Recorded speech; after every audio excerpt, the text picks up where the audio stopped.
All right, welcome back. Today we're going to take a look at complex numbers.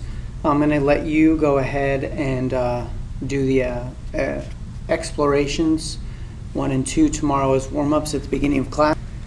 It's a combination of reviewing your subsets of numbers as well as getting ready to know the imaginary unit, which is known as I. I equals the square root of -1.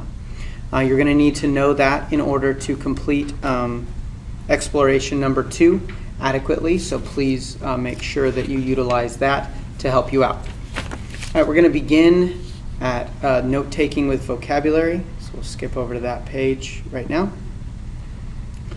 So I've got the imaginary unit I set as the value of the square root of -1.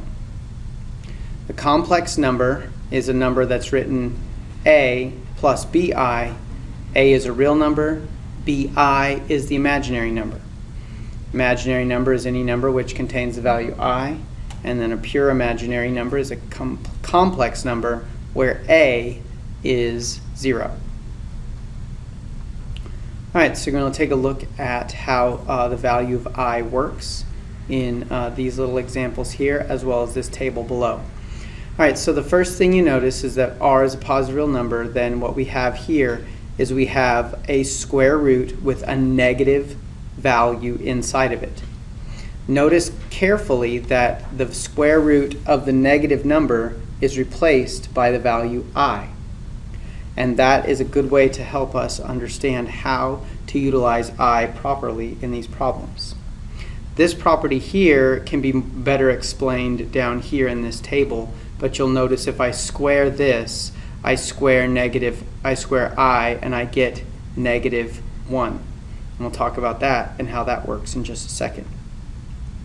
This key right here is the key that we need to use in order to simplify complex conjugates, which we will be doing a little bit towards the end of this this note session. All right, so the radicand's a negative number and the index is even, then we're going to have an imaginary solution. What we have when we have an imaginary solution is we have the value I replacing the negative symbol inside the radical, and from there we can actually solve the problem. But because the original equation had a negative square root, we don't have real solutions anymore. We have what are known as imaginary solutions. So from our exploration, we know that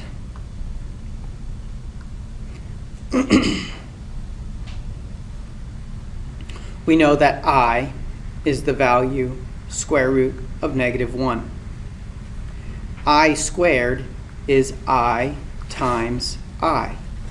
So that means if I substitute, I get the square root of -1 times the square root of -1, which is I squared. So then what I have is -1. From here, I'm going to go to the third, I times I squared. And we're just going to substitute here. So I squared equals -1. And therefore, I to the third power is -I. I to the fourth is I squared times I squared. And that's going to be -1 times -1, and a negative times a negative is a positive. This is an example of cyclical algebra. What that means is that if I went ahead and did I to the fifth, I would get square root of -1 again as my answer. I to the sixth is I squared, so that's going to be -1. I to the seventh is I to the third, so it's -I. Now, the way that we can take a look at this is that we notice that there are 4 numbers in each cycle. Therefore, the position of this one is position number 1. This is position number 2. This is position number 3. And this is position number 4. If we look at this cycle as though it were a fraction, this is 1/4, 2/4, 3/4, and 4/4. Now, the way that we can make this useful to us is being able to predict a value of I to some number that is much larger than we can deal with, okay? Logically. So what we're going to do here is instead we're going to determine 300 divided by 4. So that's going to be 7 and 28. That gives me 2. And that's going to be 5. So that's 75 and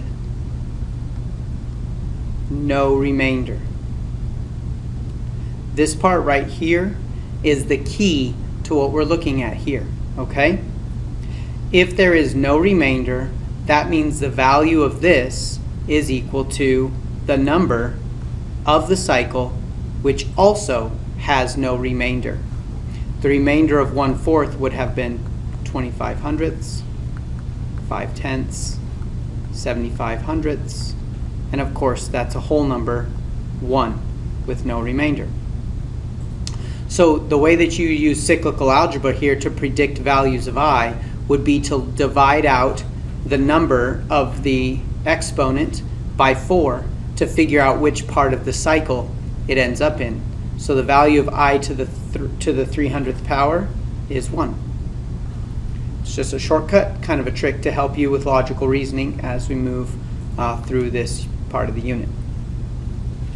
All right, the next thing we're going to kind of explore is we're going to explore how to add and subtract complex numbers. Adding is pretty straightforward. We add the real parts. These are known as the real parts. And then we add the imaginary parts. These are known as the imaginary parts because they also contain i's. And the difference is the same. The only thing I want to talk about in that is that you do not forget to distribute that negative number throughout the entire binomial and throughout the entire complex number. If you don't do that, you're going to come up with errors and you're going to get frustrated. All right, let's take a look at how I is utilized in some of these examples below. I'm going to go ahead and do 1 and 4 for you and leave the rest for you to do on your own. They're pretty simple and pretty straightforward, so shouldn't take you too much time. Just pause the video after we go through each one of these examples and complete them so you'll be ready for tomorrow's practice. Well, the square root of 49 we know is 7. The square root of negative 49 means that we have to go ahead and replace the negative with I. I automatically comes out of the radical, and then we can simplify the square root of 49 following that. So that's 7i. Number 4.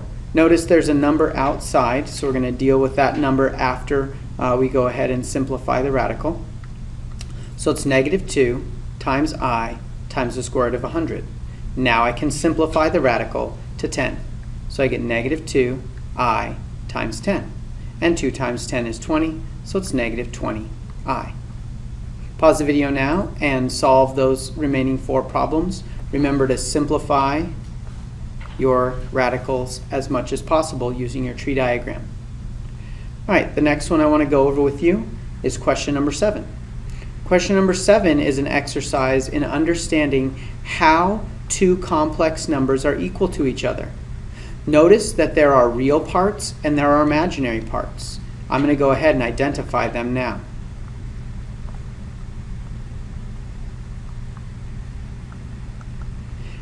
If two complex numbers are supposed to be equal to each other, then their real parts have to be equal and their imaginary parts have to be equal. So I'm going to actually break this up into 2 different small equations.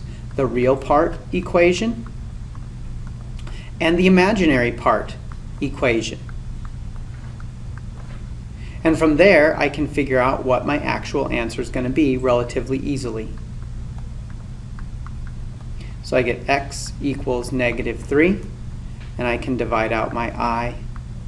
I over I is 1, and so that means I get negative y equals 1, so y equals negative 1. So remember, this is just an exercise in helping you understand that you can, in complex numbers, add real parts to each other and add imaginary parts to each other. So if two complex numbers are going to be equal, then their real parts are going to be equal to one another and their imaginary parts are going to be equal to each other. Pause the video now and solve number 8 on your own. Be ready to share tomorrow when you come to class. All right, we're going to get into a few more different types of examples here. I'm going to go down the page in the left-hand column, and I will leave the right-hand column for you guys to solve on your own. Some of this we can do in class, and some of this you'll be responsible for tonight. So just go ahead and listen carefully to the problems that I'd like you to do, and that way you can have some practice before you come to class tomorrow. All right, question number 9, we're asked to add two complex numbers. So I'm simply going to add the real parts and add the imaginary parts. So that means it's going to be -8 minus 1. I'll rewrite those together. And then I'm going to add that to 3i minus 2i. So that's going to give me -9, and that's going to give me I. So that's my final answer there. Solve number 10 on your own right now, please. And then we'll be moving on.